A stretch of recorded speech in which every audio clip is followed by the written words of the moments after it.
ان میں سے ایک کام او علم ينتفع به، ایسا کام کر کے گیا کہ اس سے لوگ علم حاصل کرتے ہیں، اس سے قوم میں سماج میں بچوں کو اگر تعلیم دی جاتی ہے تو اس تعلیمی سنستھا کے سے فائدہ جو قوم کو پہنچ رہا ہے اس کو قیامت تک اس کا ثواب اس کو ملتا رہے گا۔ یہ اللہ کے نبی علیہ السلام کا فرمان۔ اور پھر اسلام کی حفاظت کے لیے، شریعت کی حفاظت کے لیے ان مدرسوں کا ہونا ضروری ہے۔ مدرسہ ہے تو 47 حفاظ کرام آپ کے بیچ میں ہے۔ اگر مدرسہ نہیں ہوتا تو آپ 47 سال میں اپنے گاؤں میں حافظ پیدا نہیں کر سکتے تھے۔ یہ بڑے خوشی کی بات ہے، بڑی اچھی بات ہے کہ اللہ تبارک و تعالیٰ نے دین کی حفاظت کا جو ذریعہ ہے وہ آپ کے گاؤں میں آپ لوگوں سے اللہ تبارک و تعالیٰ وہ کام لے رہا ہے۔ قانون کے نظر میں مدرسہ بنانا، چلانا، تعلیم دینا گناہ نہیں ہے۔ اسلام کے نظر میں اس کی بڑی فضیلت ہے، لیکن بعض لوگ دنیاوی اعتبار سے اپنے دشمنی کی عینت سے دیکھتے ہیں۔ وہ کہتے ہیں کہ مدرسوں میں نہ معلوم کس طرح کے ایلیگیشنز لگاتے ہیں، آپ لوگ خود جانتے ہیں۔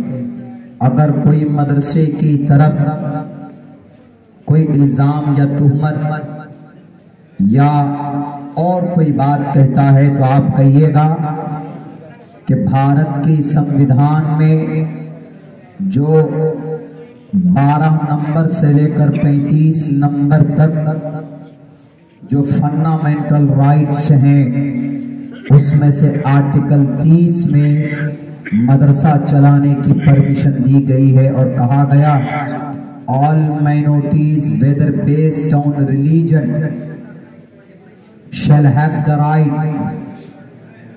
all minorities جتنے بھی minorities کے لوگ ہیں shall have the right، اس کو اجازت ہے اس بات کی to establish مدرسہ بنانے کی and administer اس کا انتظام کرنے کا،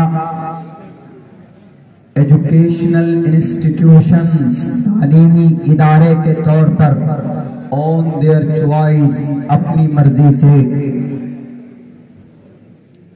دونوں اعتبار سے آپ کو اجازت، اسلام کے اعتبار سے آپ کے لیے نجات کا ذریعہ، بھارت کے سمویدھان میں آپ کو پرمیشن، اسی لیے پورے آن بان شان کے ساتھ مدرسہ چلائیے اور اپنی جیب خاص سے آج تک جو تعاون پیش کرتے ہوئے آئے ہیں اس کو جاری رکھے۔ انشاءاللہ کل قیامت میں یہ مدرسہ آپ کے لیے نجات کا ذریعہ بنے گا۔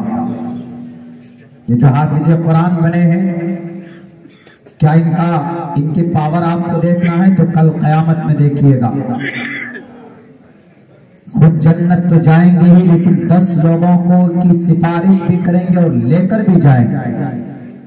جب تک نہیں چلے جاتے، پرمیشن نہیں مل جاتی تو ہلیں گے نہیں کہ نہیں یا اللہ میں حافظ بنا تھا، جس مدرسے میں پڑھتا تھا اس مدرسے کی حفاظت اور اس مدرسے کی مدد کرنے والے فلاں صاحب تھے، انہوں نے اتنا چندہ دیا تھا، سیکریٹری صاحب تھے، محنت کرتے تھے، گاؤں سماج کے لوگ تھے، ہمیشہ فکر مند رہتے تھے، یا اللہ میں اس کے بغیر جنت نہیں جا سکتا، اور اس کے ماں باپ کو سورج سے کہیں زیادہ روشن تاج کل قیامت میں پہنایا جائے گا۔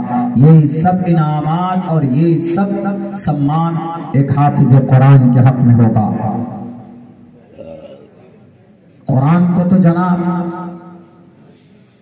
کچھ نفرتی چنٹووں نے آج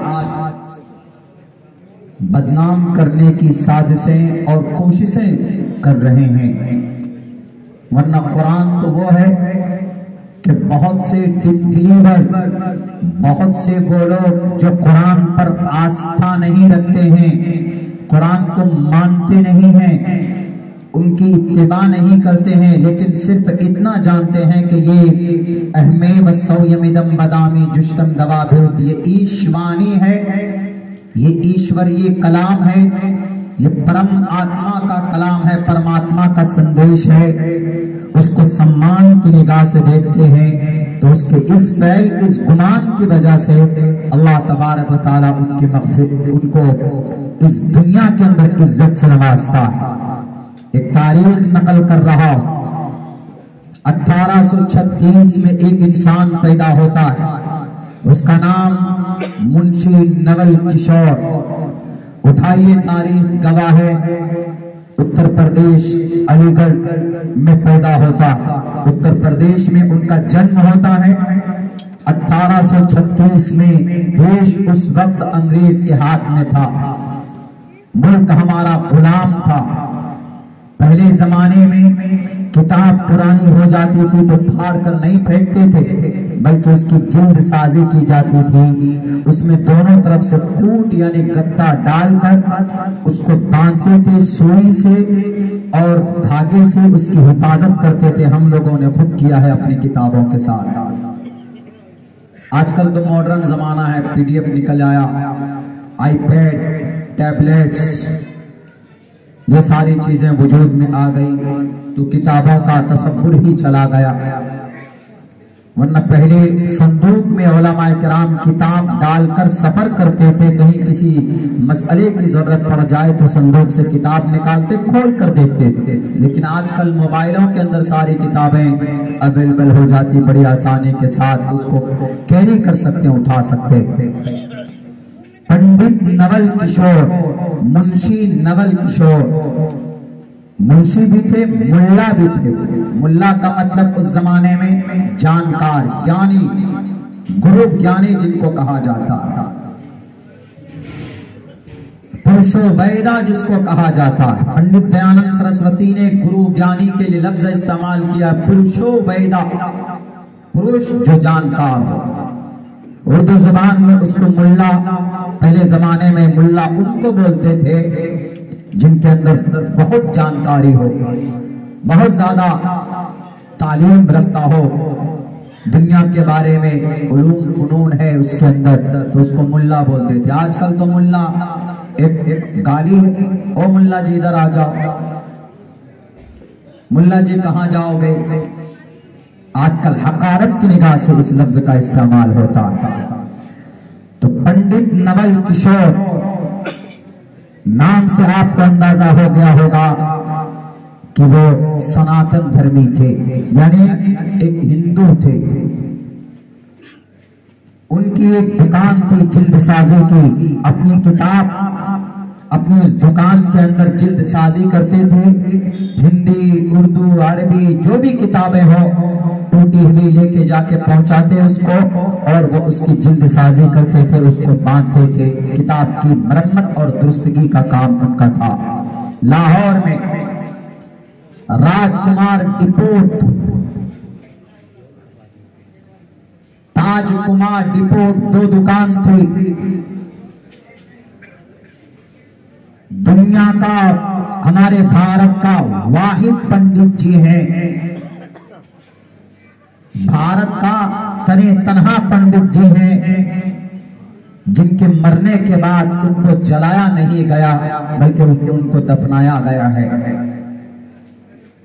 بڑے مالدار، بہت ساری دولتیں چھوڑ کر گئے۔ ایسا کیوں ہوا؟ آگ لگا کر ان کی چتا پہ تھک گئے۔